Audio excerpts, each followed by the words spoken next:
Okay, everybody, welcome to another edition of Practical Creativity, where we unpack and demystify the creative process so you can learn from it and put it to use in your own life.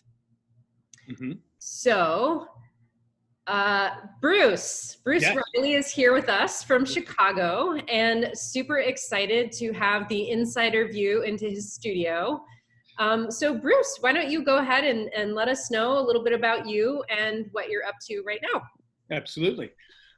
Name's Bruce Riley. I'm a visual artist. I've been basically making art my whole life. Grown up and never thought about a career. Kind of always knew I was going to be an artist and just kept taking chances, kept making art, just making it up, kind of making up my own life. And here I am at the advanced age of 66, working freelance in my studio, and it's working. I mean, cool. I'm not killing it, rich, but I'm happy and I get to make my art every day. So amazing.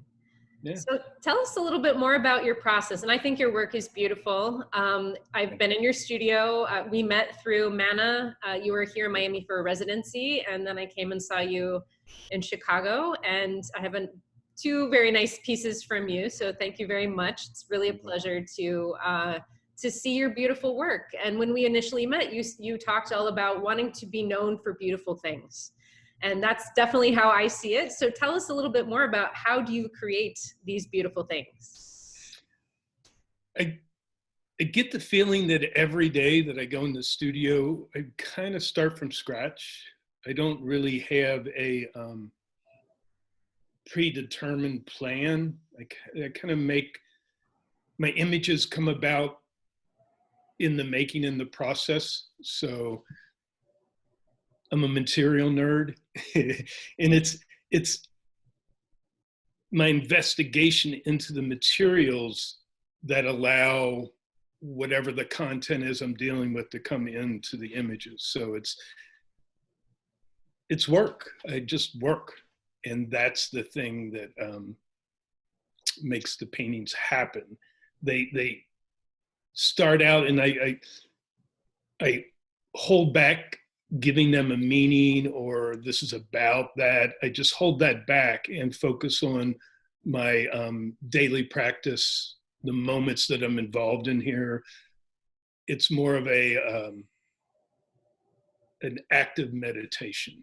And it's that happens, it feeds that process, and then the process starts to feed itself, and the process is the thing that actually develops the work. So I don't really have a set, I don't have a set technique.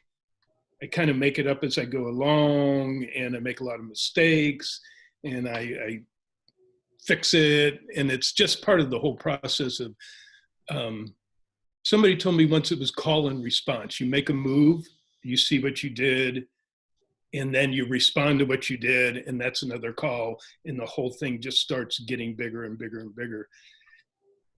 And I think the reason I do that is the short circuit bringing meaning into the work, because once I know what I'm doing, I kind of get lost and the work loses power, it loses energy.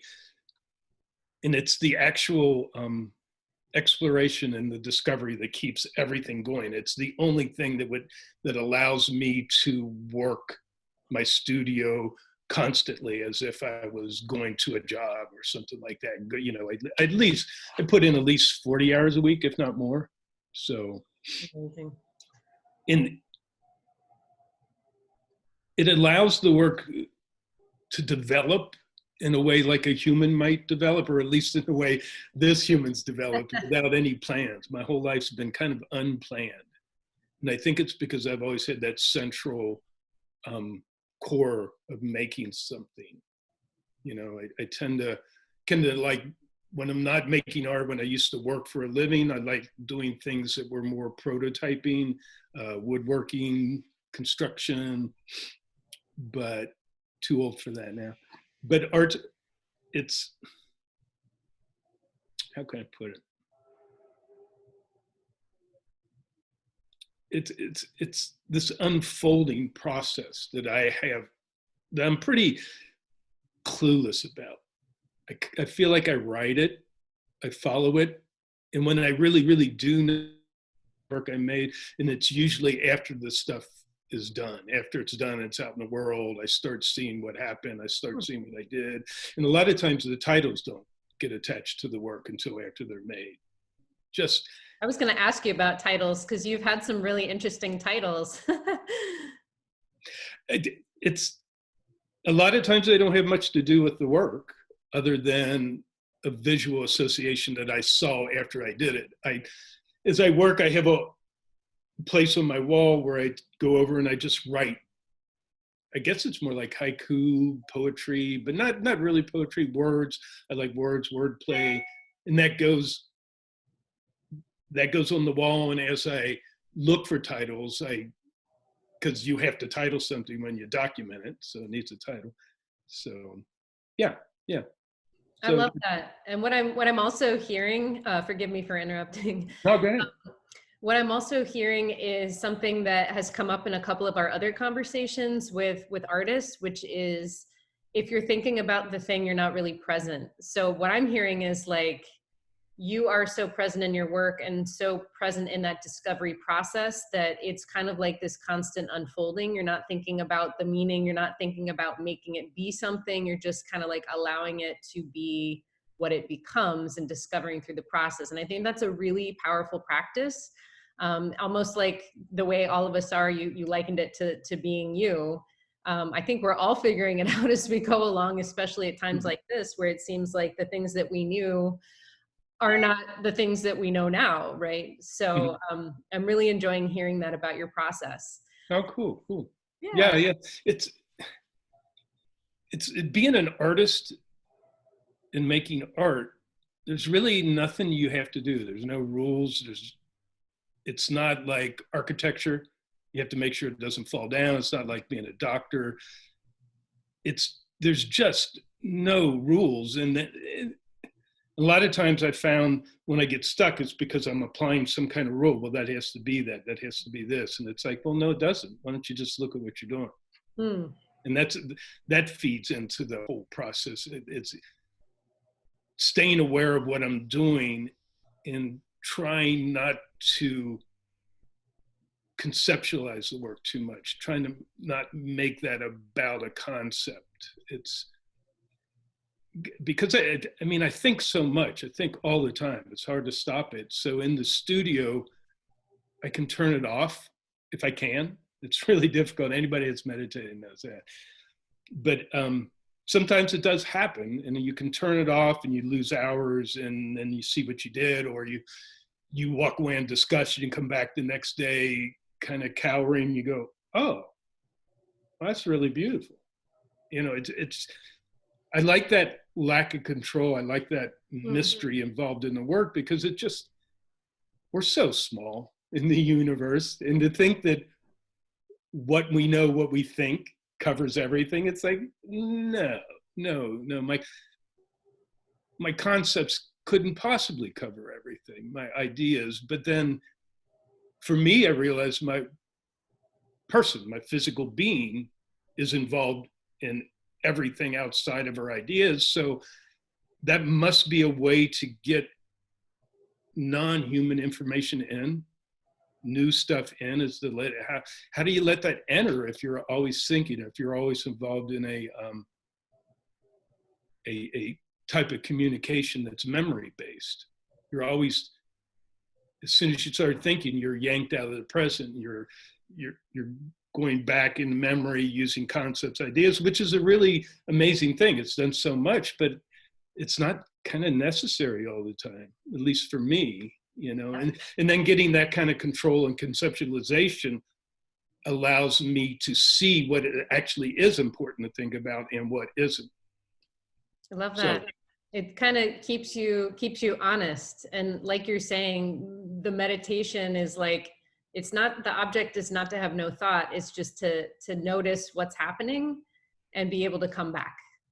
And so I love what you're saying about just seeing clearing the channels so that maybe you're getting other information than just like yours within your closed system. Like it sounds very intuitive, like you get into your body, you get into the making, and it's expressive, but you don't have an agenda. And that's also what you're saying about no rules really resonates with me, because I think a lot of people who are not necessarily artistic have fear about kind of like the uncertainty with which you go about your work, which is, well, if there are no rules, who am I? Can you talk a little bit more about kind of identity and identity as an artist in the studio in your practice? And then the same kind of thing, like, do you live your life like there are no rules too? Like, how do these two things intersect? Because I think that's a really powerful concept, especially right now when it feels like there are no rules, right? Except for stay at home. The big rules.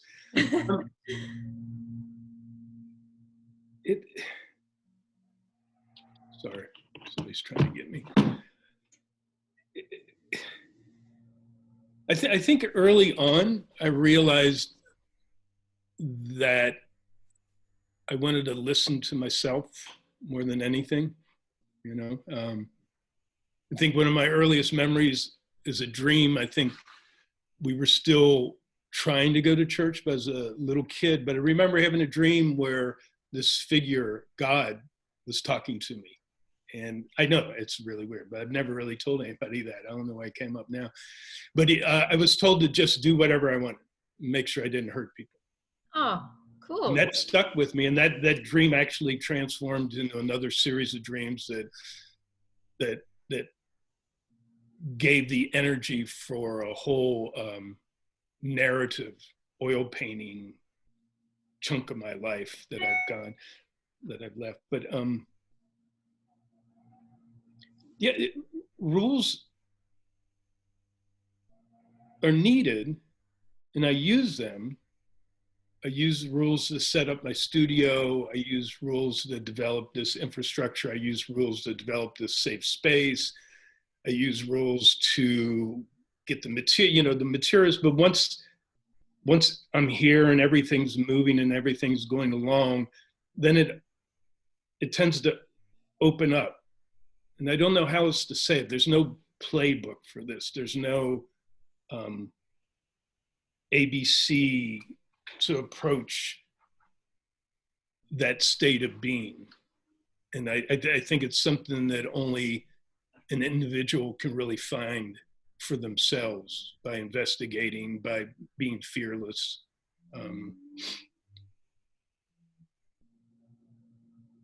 And that maybe stems from my whole life. I mean, I've always taken chances. I've always been fearless with things. My physical sports have always been kind of danger sports, kayaking, jumped out of an airplane once, didn't do it. But even as far as my economic comfort and my future, I just totally ignored all that and kept focused on art. In back in the day, I used to joke, if I keep doing this, I'll just be really good when I'm older. And I always thought it was a joke, but here I am now and it's working. So, yeah. And it's not so much fearlessness or breaking the rules. I just realized that I can't do it. I tried right out of high school, working class family. My dad worked in a factory. I was really good in high school. I didn't need to work too hard. So but after that, I don't even think I have my high school degree. I think I didn't pick it up. It didn't seem important. But after that, I did a couple years in factories and realized I can't do this. And none of the slots in life that were available to me, I just like, well, I can't get behind that. I'd have to really focus on it and put all my energy if I was going to do it. And it's like, no, I'm making art. So yeah, it just doing what you have to do has never been my thing. And I'm not very community oriented. I mean, I'm pretty much a loner here. So did that answer your question? Totally. And I think there is a beauty in being able to have the rules so that you can be free to explore. Certainly you're describing something that as a musician feels very familiar, which is like you have the way to get into that space where you are capable of the unfolding and the play and the experimentation, discovery. Mm-hmm. But for me, it required going through like an established set routine that I had to kind of like get my baseline, get warmed up, get kind of like my brain awakened so that I could go into that place where I was like, oh, that's interesting. And oh, that sucked. But like, what's underneath that? And like that discovery process that I guess Eric Booth calls it the liminal zone, which is like, if it's subliminal, you're not aware of it. If it's superliminal, you're like completely focused on it. But somewhere in the middle, and in flow, they talk about, you know, optimal preparation with optimal challenge. So that kind of like liminal zone, exploration zone for me is where art happens. Like the ego steps aside and you clear space for that discovery, that unfolding experience. So I'm totally relating to what you're saying. Also, it's like jazz, right? You have the form, so you can improvise. I mean, you've heard free jazz. It's like, it's really wild sometimes and it's really chill sometimes, but anything goes. So, you know, I'm really relating to what you're talking about. Talk to me about how you have played in the art world and how you've decided to pivot a bit. I know this is something that we've talked about probably for a year and a half or so. What to do about, you know, selling? Is this something like I make to sell? Does that destroy the intention? Does the energy of that go out? Or I just create and then I find the channels that work for me. I know you've had a gallery, you've played in all sorts of worlds on the commercial side of things. Tell us kind of where you are now, what you've discovered, and you know what's going on. What can we learn? Sorry, I don't know if you can hear it, but I'm next to an Orange Line parking lot in Chicago, and they're drag racing out here because the parking lot's empty. It's a little hard to hear. I always thought that I was focused on getting my art out there, and I always tried to do that. And basically, for the longest time, I'd just show anywhere. I was more interested in living my life, making my art, and the art is a way for me to negotiate my life. I don't do so well if I'm not making things. So, but I've always worked because I wanted the freedom. I've always worked freelance so that I can organize my time so I can keep making art. That's been the focus my whole life, doing that, just making art. It has piled up, but I've always pushed to be in galleries, pushed to be in shows, but I don't think I did it as consciously as I should. I mean, especially after we met 2 or 3 years ago, it kind of snapped me into focus. And I should pay more attention to this because I'm starting to get a following. You know, my website kind of sucked. I put that together. I think you pointed out on the opening of the website, you misspelled painting. I don't remember that. So I tightened things up, put the website together, made it, put a couple weeks into it, made it work. But I've always been able to connect with venues and gallery owners, and I've explored it. I pushed it on my own, and I'm able to separate that to a certain point. But too much focus on money makes the art start to go flat, makes the feeling go flat. When you met me, I had a really super amazing studio, probably 1,500 square feet, 13-foot ceilings, huge light. It was amazing. It was in a community of artists. And I thought I was doing that because my art was rolling and I should maybe work on an art career, getting too old to do construction that I like to do. So I gave that a couple years, and the more I was there, the overhead was killing me. I couldn't get anywhere financially because the overhead was killing me.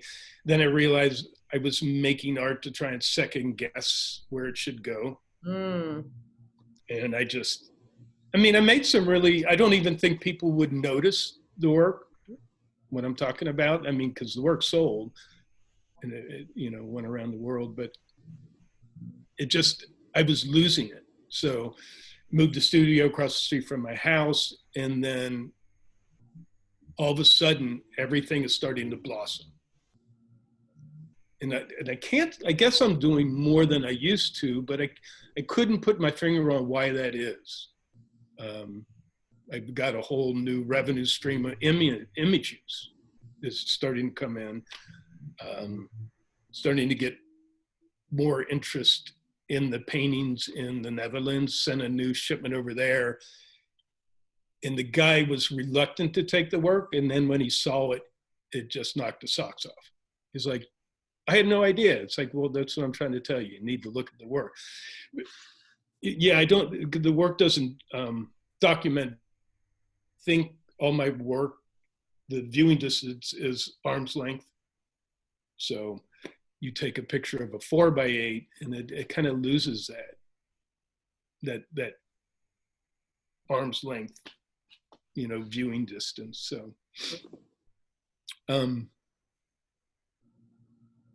yeah, I just keep open channels with gallery owners, with private dealers,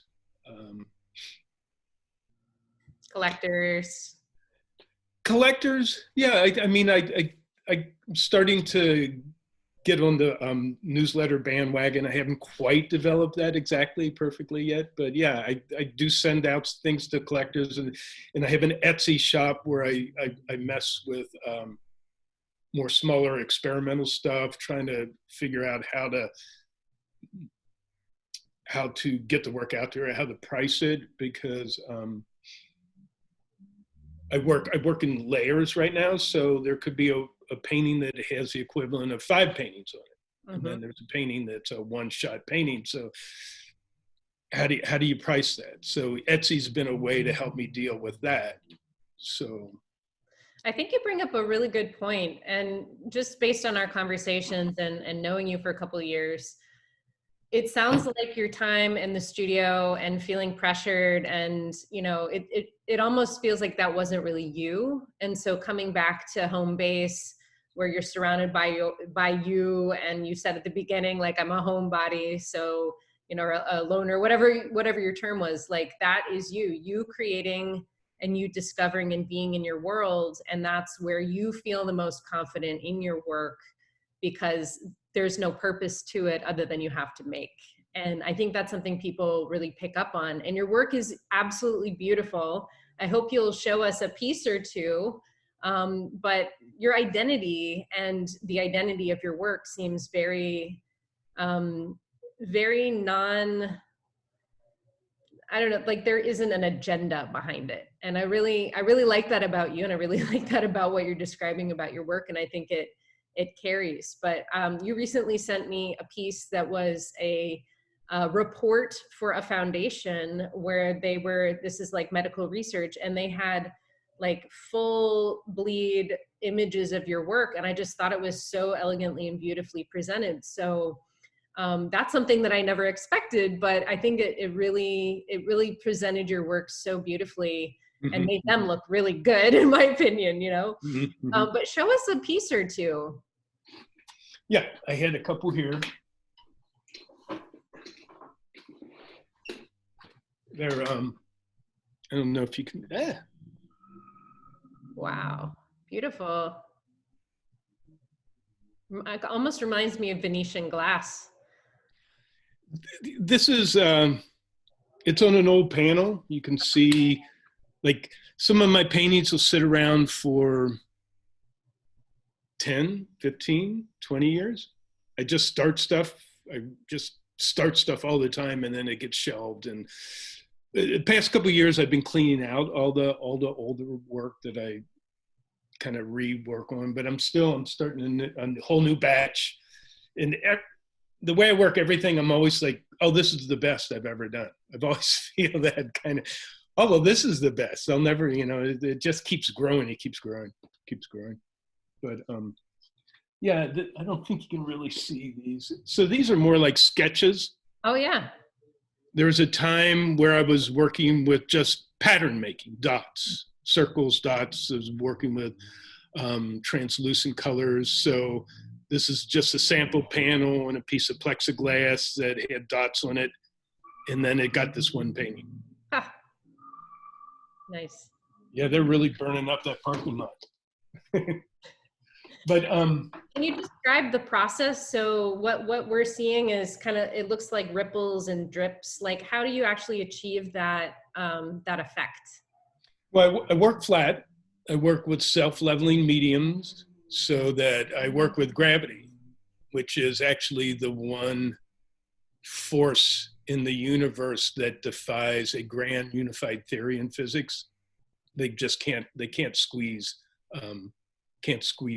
gravity in there. Having a hard time. So I really like that I use that. It's a very important part of my process. So tables need to be leveled. The work just needs to be flat. And lately, actually, I've been moving the work, picking it up, moving it, shifting it, putting it down, letting it dry. I'm doing a lot. Yeah, I could go down my rabbit hole. I'm starting to wipe things. I'm starting to add things where I used to just put the paint on, let it sit, and then deal with it later. But now I'm starting to actually go in and manipulate these self-leveling mediums. So yeah, go ahead. No, a lot of times I'll begin with a clear medium or maybe a lightly tinted medium binder, clear urethane binder I get out of New York. And then I use I'm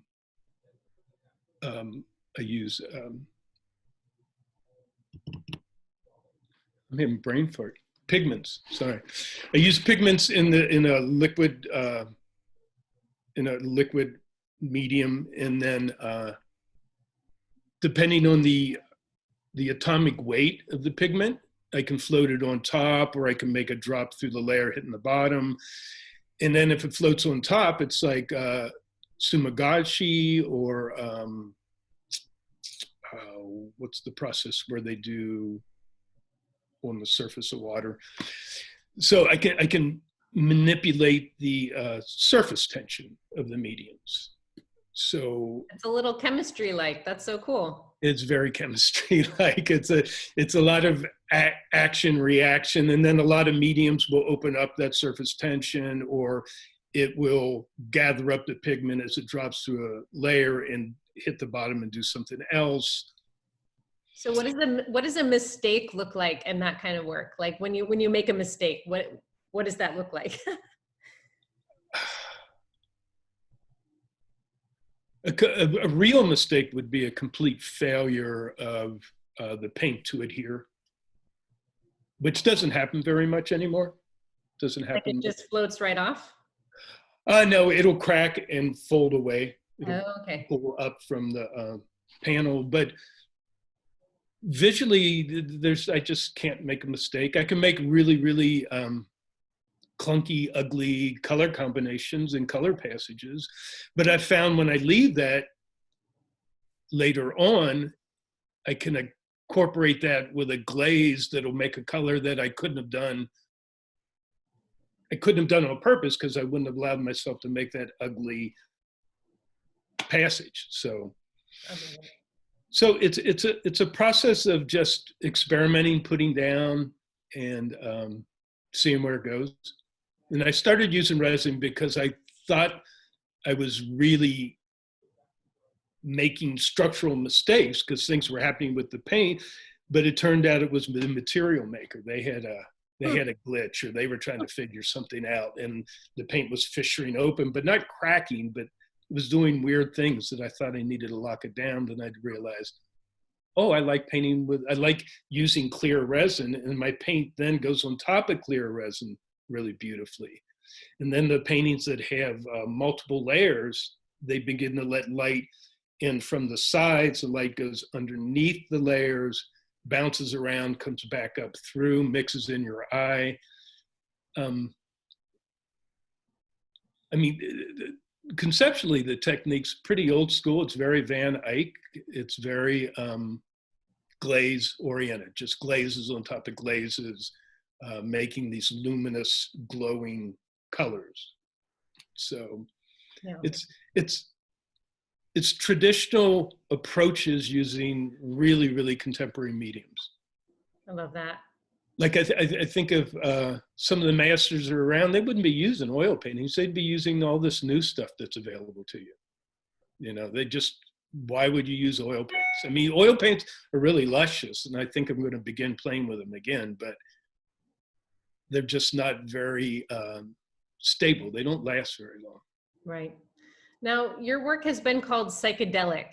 Tell us kind of like how you feel about that term and whether you agree or what that means to you. Yeah, that's okay. I like psychedelic. I've been told psychedelic, been told I'm an organic abstractionist. I've been told that my work is pure emotion. There was a woman down in Miami that came by, and she was a curator, and we couldn't really get the conversation going until she figured out where to put me, and she called it pure expression, because I couldn't give her a meaning, I couldn't tell her a story, I couldn't give her a narrative. So, and once she said it's pure expression, then we were able to talk, which I found kind of nice. I was trying to help her. I was giving her, different things. So, but psychedelic, sure.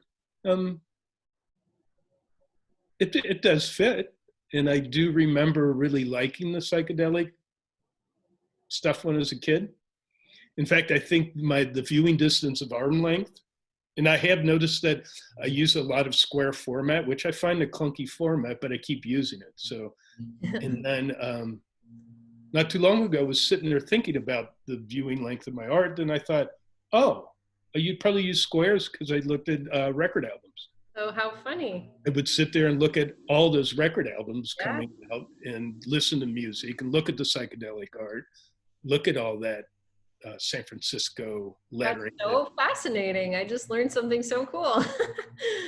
But I think I just came upon that in the past couple months when I was thinking about the viewing distance of my work and thinking about the square format and why do I use it? Because my guy in the Netherlands doesn't like square format until he gets it from me. Then he goes, oh, okay.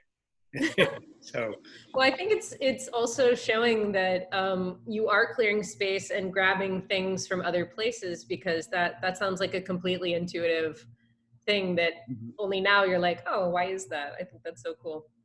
So, yeah. As I work, I try to understand what is me that's coming through and going into the work, and I can see it in some of the images that look like something. I can see that's part of me, and I can see myself in the work, and I try to understand it and recognize that. But that's not really, I think, what I'm going for. I'm going for something that's like transpersonal, or maybe even transhuman. Cool. It feeds me and it keeps me alive and keeps me going. I love that. And going back to what you said earlier, it's like, you got to create. Creators have got to create. You're not happy when you're not creating. I can totally relate. I just saw a Maya Angelou quote that said, the thing about creating, the more you create, the more you have.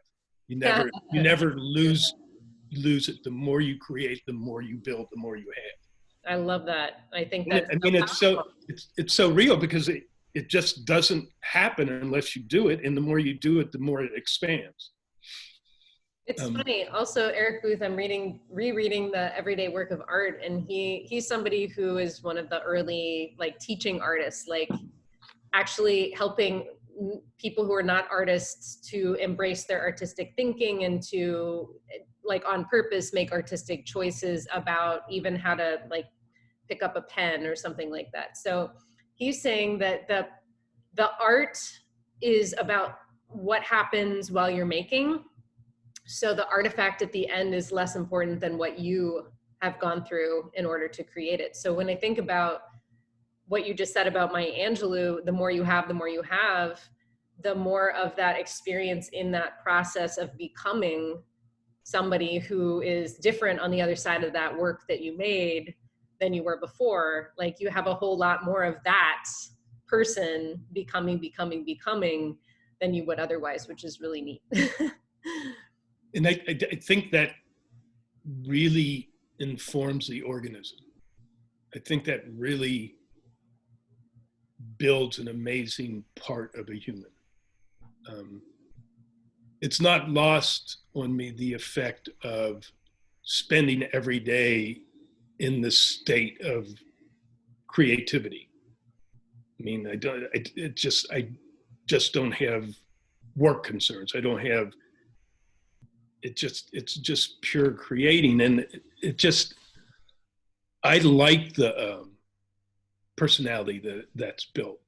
I like what it's done to me. I like the state of being I find myself in most times. And I carry it when I go outside too. You bring it with you. You look around, it all comes in. I'm not looping about something, about a problem, about a worry, about, because it's just so big. Creativity is just so big. It's just so much bigger than what humans kind of do. It might be a transhuman state, and I don't know. I think that's so beautiful, and so brings it back to practical creativity, which is like, how do we get into that state where we can make more of that and be that ever becoming person? It's really powerful. I think you need a room of your own. Virginia Woolf knew it all along, right? That's an amazing small little book. Yeah, that really struck me. Totally. That has been my focus throughout life, is to have that space, that safe space where you can go in, shut the door, you could do anything you want. Just you have license, you have agency in your studio, right? Great. Unless they're playing loud music, doing drag racing. Right. Peace and quiet don't necessarily mean that it's not your own, but sometimes you have to share it. Bruce, I can't believe how quickly time has passed. This has been such a pleasure, and thank you for bringing us into your creative world. Well, For people to check out your work, where can they find you? And I'll also, on YouTube, I'll put links to your website and to wherever else you'd like to send them. But for now, where can people find you? Instagram, Riley Painter, Facebook, my website. Which is? I'm sorry. It's Riley. www.bruce-riley.com. Excellent. And if you're in Europe, you can see my work in the Netherlands. Just text me and I can hook you up with the dealer there. If you're in the States, you can just come to my studio. Excellent. Well, yeah. Thank you so much. This has been a real pleasure. And John McCaig said it's good to hear and see you. So we've had a bunch of people on Instagram. So thank you for everybody for tuning in. And this was live? This was live, yeah. So you knew that.